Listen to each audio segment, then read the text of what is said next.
sa akin, pag ako'y pipirma, paninindigan ko yan. Pwede mo akong maikulong dyan kung pumirma ako at pwede akong mamatay dyan sa pirma na yan. Diba? Sa atin, sa ordinaryong tao. Kaya yung tao na yon, tulungan rin natin na ma-preserve yung kailang dignity. They want to get back their dignity na hindi sila maloko sa ginaganon. O ito, merong card dito. Pirma kayo, bigyan kayo ng card. Later on, that card can be claimed for cash ayuda from the government. Yun ang sabi sa kanila. So, please, Commissioner, gawin niyo po. Thank you. Yes, Madam Chair, Your Honor. Thank you, Madam Maraming Chair. salamat po. We will do that immediately. Madam Chair. Yes, maraming salamat. At gusto ko lang humirit. Nagulat din ako sa AKAP. At mas lalo akong nagulat sa halaga. 26.7 billion. Isang programa na ngayon ko lang natuklasan at ngayon lang narinig. Pero may bilin dito sa text, all soft projects, including AKAP, must go through the office of the Speaker. AKAP, AIX, TUPAD, MAIP for the PI and other efforts. Madam Yes, Chair, Senator JV, ako rin please. medyo naging curious sa AKAP. Ngayon ko lang narinig eh. No? Siguro can ask DSWD, what is this program about? Is it just between the House and... kasi wala ho kami sa Senate na alam niyan eh. So is it with DSWD and the House of Representatives, yung program? Thank you, Madam Chair. Madam Chair, AKAP is just as foreign to us, technically, as Senator Bato, as it is provided Yes, in Yusek line Di Mapuro, item. I understand that it's under the DSWD budget. If you recall, in the Senate, I handle the DSWD budget, but like the COMELEC's mysterious addition of 12 billion, this 26.7 billion in the budget of the DSWD is alien to me. Yes. Madam Chair, if this WD declares that is foreign to them, saan ang galing itong budget? Baligtad na pala ang budgeting process natin. Ang Kongreso na magde-decide kung anong project i-implement ninyo. Hindi pala kayo ang nagre-request sa Congress na project na papunduhan, program na papunduhan? Baligtad eh. Madam Chair, it is not an exclusive project or program for Congress. It will be regular program, but it is technically foreign in the sense that it has no guidelines yet. Yes, Yusek So Di it does not Mapuro, did you exist request as a for this program. project? Was it in the NAP? It was not. No. There we go. Yes. Do we allot sums of money, enormous sums of money such as this, almost 27 billion, for a project or a program that is undefined, unnamed, unfamiliar, with no guidelines whatsoever, with no target beneficiaries, and is just left open? Is this the usual practice in the DSWD? Not necessarily a usual practice Not in the necessarily. DSWD. So sometimes DSWD has these magical projects that no one has ever heard of before. We don't create magical projects, Madam Chair. These are But part when of is the it GAA. necessary? You said not necessarily. So there are times when it is necessary to invent projects? There are times when there are necessary projects to Yes, you have QRF and you have all kinds of emergency Yes. assistance. I'm very familiar. Why do you have to invent AKAP? AKAP is not invented. I But you believe just said that guidelines and the purposes had not been established. yes, guidelines have to go through proper policy procedures. So Pero it's not linagyan na ng invented out pera, of the walang air. nakakaintindi kung paano gagawin, kung kanino ibibigay. Walang kaplano-plano pero may pera na. Madam Chair, there are programs that are provided by the GAA for NGAs to implement. But before we Yes, do with all implement, due we have respect, to... USEC, that is not the usual budget process we're familiar with.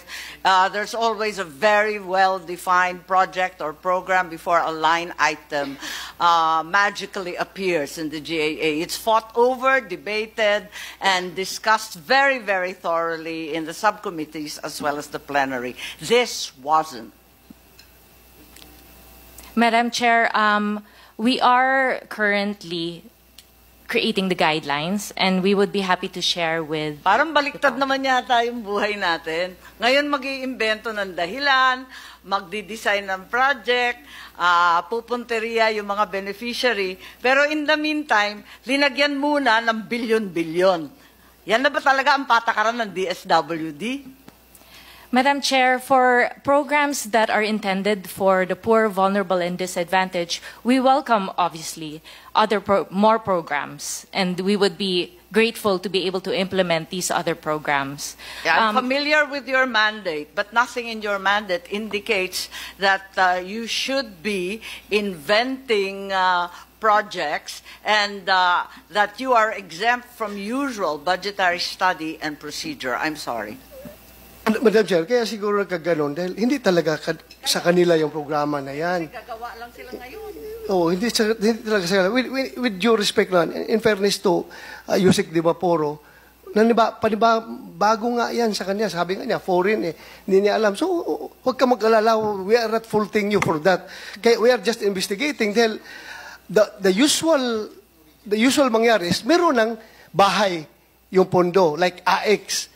Kung sisingit man yung meron mang intervention dyan during the BICAM, ang lower house at saka upper house, the most that they can do is siguro dagdagan yung amount ng AX na yan. Pero may bahay na yan. Pero yung gagawa ng bagong bahay dyan during the BICAM, I don't know how feasible is that. Kaya nga sabi ng aming chairman, it's very magical. Kayo mismo, DSWD, hindi nyo alam na, uy, boom!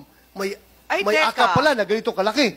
May nabasa lang ako bigla, o naalala ko lang bigla. Sabi ni Yusek Di Vaporo, hindi kita inaaway wag mo ipagtanggol yung akap pag hindi mo alam. Kasi lahat kami hindi alam. Kahit sinasabi ng DSWD, wala silang alam tungkol sa guidelines, foreign itong project, at linagay lang dyan, nasa press release na yung AKAP will provide 5,000 cash payment to 12 million poor households. Are you aware of that? Yeah, I've read those press releases, But isn't this a Madam mere Chair. duplication of so many programs already initiated by previous administrations, the 4Ps and then the AIX, the never-ending ayuda, SAP 1, SAP 2, walang katapusan to. So this is hardly a guideline. Pero ang liwanag na, nangako na ng 5,000 sa Madam Chair, 12 million households. Baka hindi mo alam. Madam Chair, I cannot confirm whether those are the numbers that are decided on, as we don't have any guidelines yet. Pamaskong handog to lumabas sa PNA December 27. Well, for our Christmas programs, or we don't have AKAP in any of our Christmas programs, I can say that definitively. But with regard to any pronouncements of how AKAP will be implemented and what amounts will be provided through AKAP, we don't have guidelines for that yet, Madam Sige, Chair. Yusek, ganito na lang, magtulungan na lang tayo. Alamin natin ang mga detalye nitong programang to. Pareho kami ni Senator Bato, ni Senator JV, Senator Risa. Nagugulat po kami kung saan to galing at ano ibig sabihin. Yes po, Madam Chair. And I'd also like to say that we are very open to many innovations and new programs in DSWD. And it is not a new thing where we create something new. Madam Chair, just to add, Okay lang yan, okay lang. I'm not gonna fight with you over that, but that's completely inaccurate and untrue. Okay, Senator Bato, please. Pagkuha ko lang kay Yusek na walang problema. Wala kang problema dito sa amin. Huwag ka mag-alala. Ang amin lang talaga is, nagulat lang kami sa Senado. AKAP. Hindi namin nakita yan sa, kahit na ilang araw mo pag-aralan yung NEP, kahit ilang araw mo pag-aralan yung GAB, hanggang sa kwan, hindi mo talaga makita yan. Nagulat na lang kami ngayon na may ganyan pala. Ikaw nga, nagulat ka sa inyong departamento yan. Okay lang, pareho tayong nagulat ngayon. A happy Huwag ka surprise, mag-alala. Senator Bato, Madam Chair. A happy surprise because it will help the disadvantaged at the end of the day. Hindi, walang problema yan. Hindi, okay lang yan. Kung mapunta sa taong bayan yan, importante yan. Okay ako, walang problema. Yung nga lang, siguruhin ninyo dahil ang PNP ngayon, nagbabantay na pag mag-release kayo na babawasan na naman yung pera, ang 10,000 ibigay sa tao, tapos ibalik yung bawiin yung 9,000, 1,000 lang maiwan doon sa tao.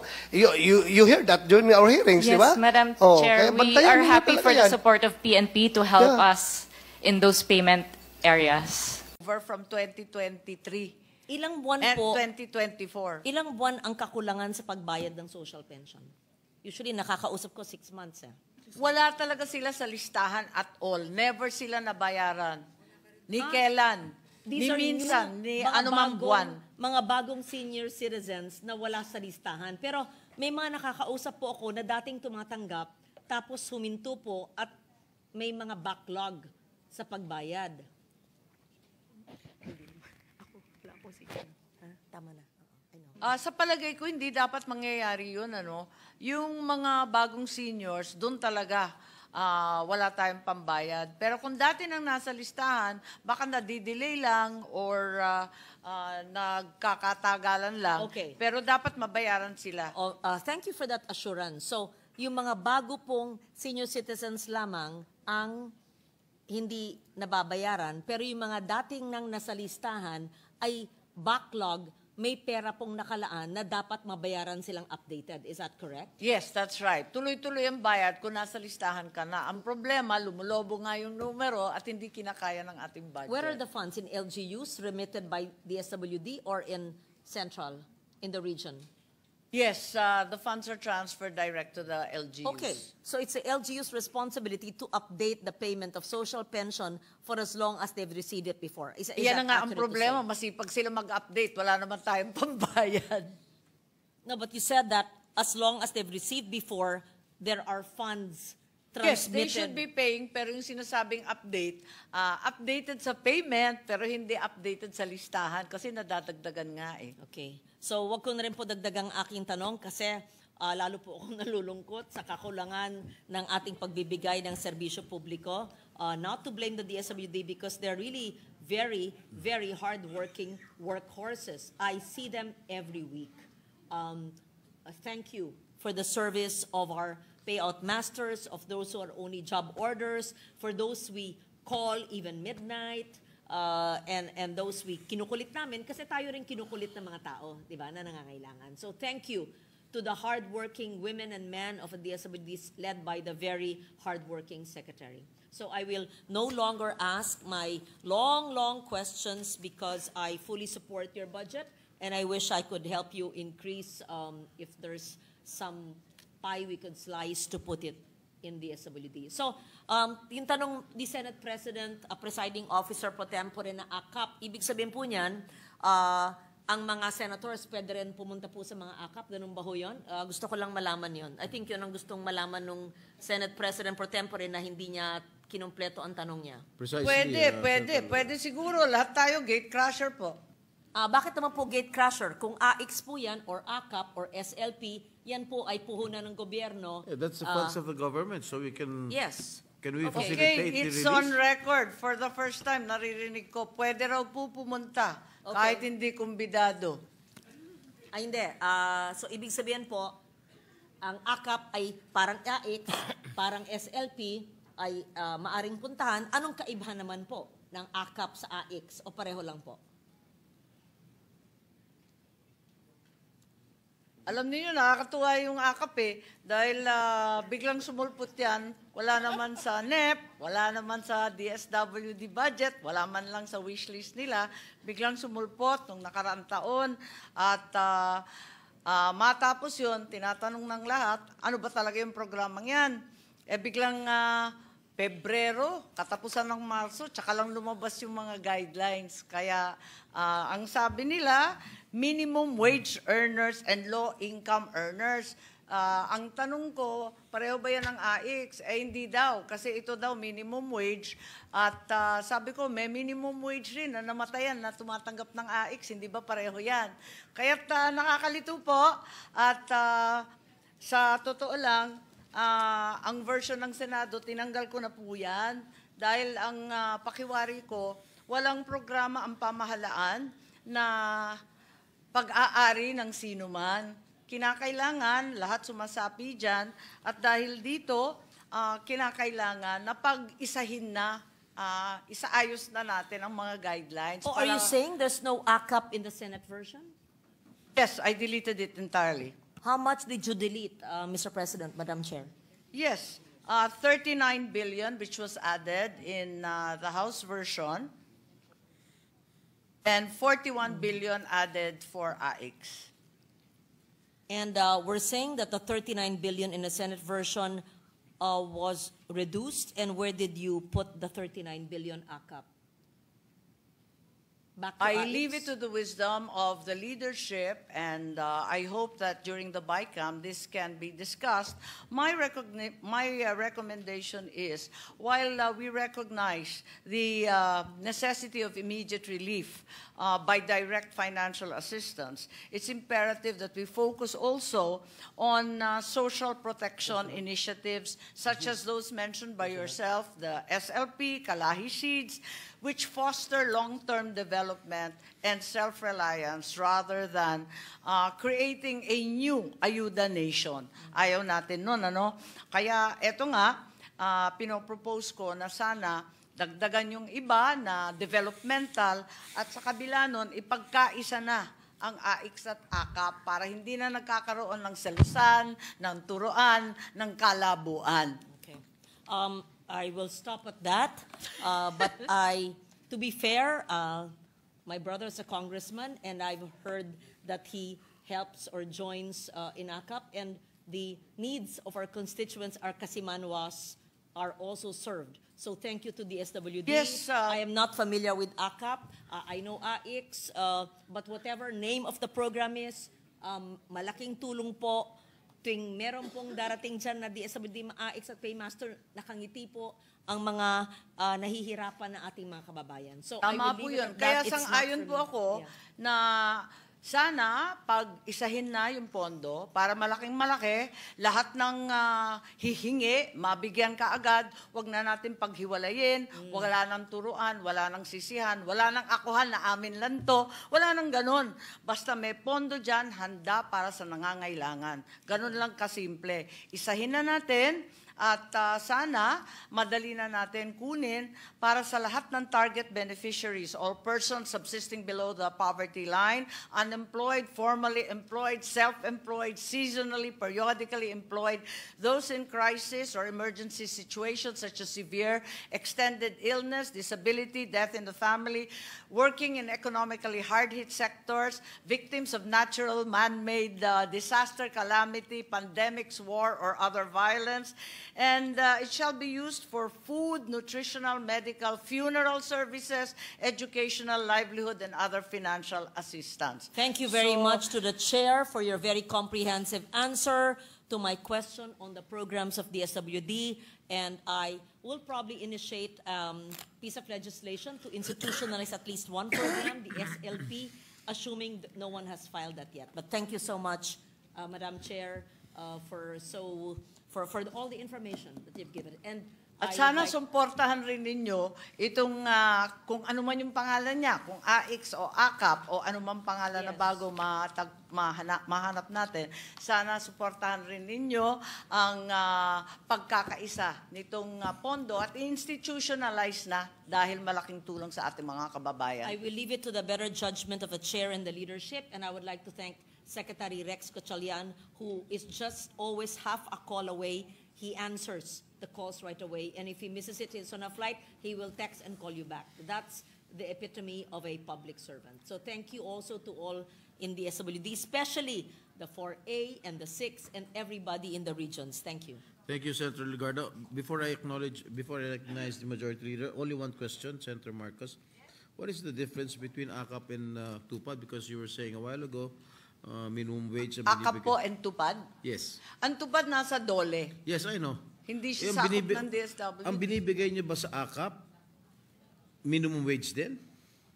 Kasi sa DOLE, sa TUPAD, under DOLE, ang binibigay minimum wage. Kung saan ka, kunwari sa Metro Manila, 700 plus, yun din binibigay per day, pero magtatrabaho kayo. What is the difference between AKAP and TUPAD? Ang TUPAD maliwanag na cash for work. May Yes. trabaho. Yung AKAP, binibigay lang.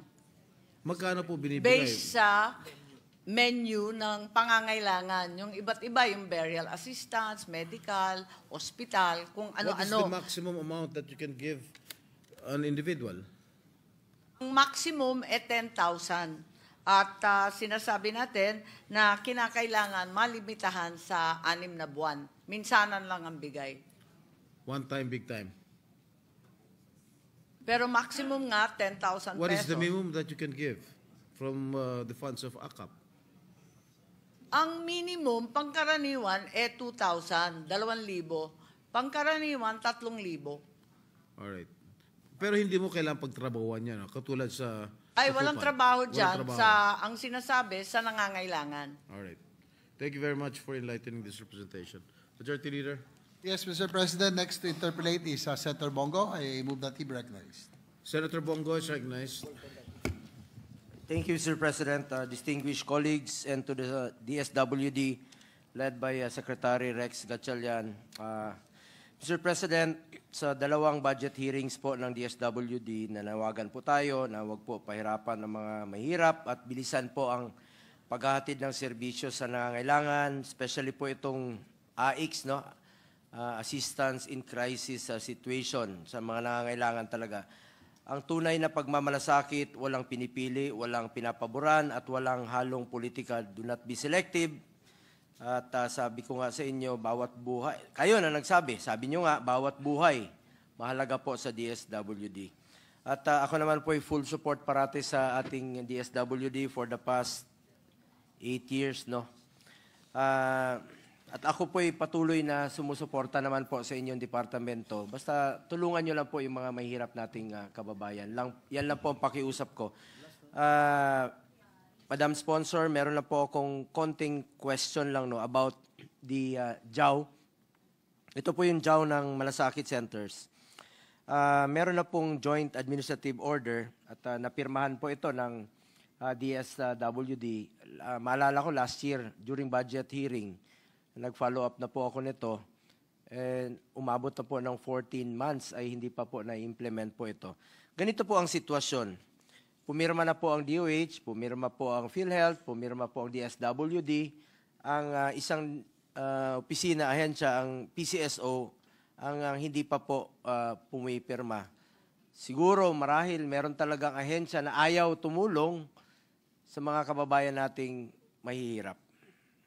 Ang current JAW po, DSWD is limited to financial assistance, transportation, burial, food. Nung ni-revise po yung JAW, aside from financial assistance, DSWD will be able to provide medical assistance inside Malasakit Centers through guarantee letters. Kaya nga po itong Malasakit Center, it's a one-stop shop naman po siya. Nasa batas po yan na mas makakatulong po sa ating mga kababayan na hindi na sila kailangan pang pumunta ng regional offices, hindi na sila kailangan pumunta ng provincial offices ng DSWD para humingi ng tulong. Malaking ginhawa po ito sa mga kababayan natin na nangangailangan po ng tulong na huwag na natin silang pahirapan pa. Ang hirap pong magkasakit, wala silang trabaho, wala silang malapitan, andyan na yung center, one-stop shop. May pondo naman po kayo sa AICS. Di ba ang pondo nyo sa AICS, magkano po yun for 2024? 34B. Tumataginting na 34 billion ang AICS, no? Magkano na hong nagamit nyo rito?